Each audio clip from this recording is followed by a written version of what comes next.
the Gharial. It's thought to have gained its name from the peculiar growth on the male's nose, as Gara is the Hindi name for pot.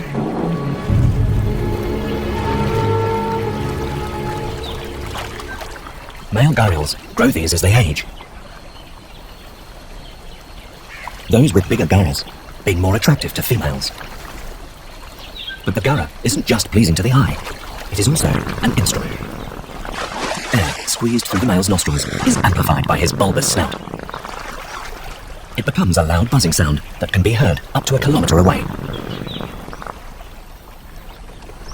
When a female selects her mate, they will vanish beneath the surface and lay submerged for up to half an hour.